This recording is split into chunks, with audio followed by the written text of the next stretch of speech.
The Bible isn't just a book of random stories. It's 66 different books that come together to tell one story. An incredible one about God's love for us. And now for an amazing story inspired by the book of Matthew, chapter 2, verses 1 to 12. Far to the east of Bethlehem lived a group of scholars. Now, we don't know much about them, but they may have served as wise men in the court of a king, like the prophet Daniel did before them. At the time Jesus was born, some of these men stood out in a wide open field, gazing up at the night sky. We'll call three of them Zeb, Jeb, and Neb. Now, Zeb had been gifted with the keen eyesight of an eagle. Look, there's a brand new star. Right there, right up by the Big Dipper. Jeb could solve any mathematical equation in seconds.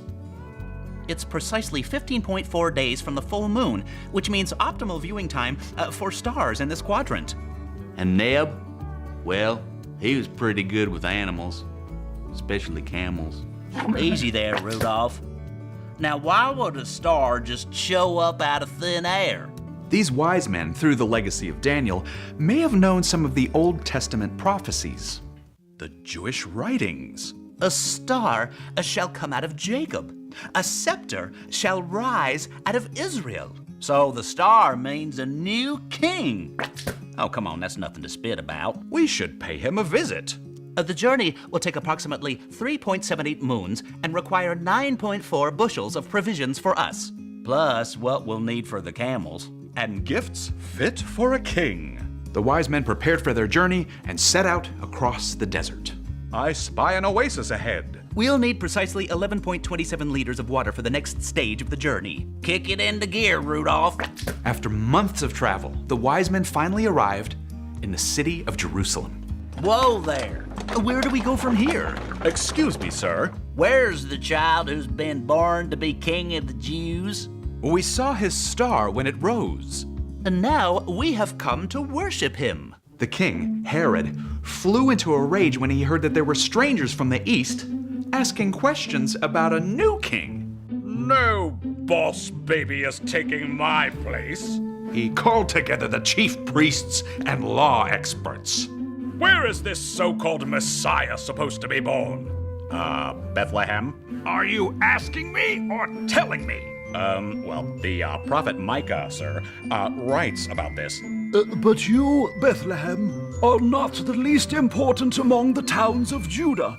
A ruler will come out of you. He will rule my people Israel. Your Majesty. Get me those strangers. So I can treat them to dinner. The wise men came before Herod. When did the star show up for this boss baby? I mean, new king.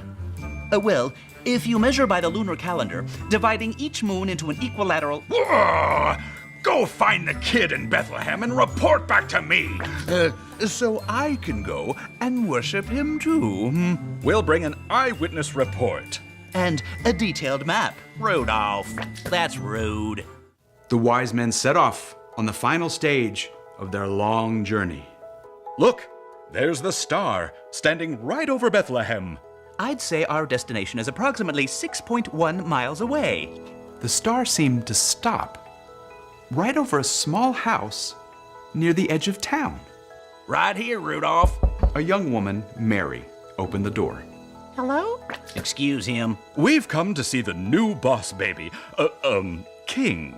Mary smiled and welcomed the men inside, where they found a young child watching them with shining eyes. We've been given so much. We want to give the best we have to honor the new king. The men knelt down on the floor before Jesus, and each offered one of the gifts they'd carried so far. Gold. Frankincense. Myrrh. Oh, and if you want a recalcitrant camel too, we'll just throw him in. Meeting God's son was pure joy. But that night, the wise men's dreams were troubled, as God sent them a strong warning. I've seen it. We can't go back to Herod. His story just doesn't add up. Yeah, Plus, Rudolph doesn't like him. The next day, the wise men began their trip home on a different route. They were filled with joy to have discovered God's great gift.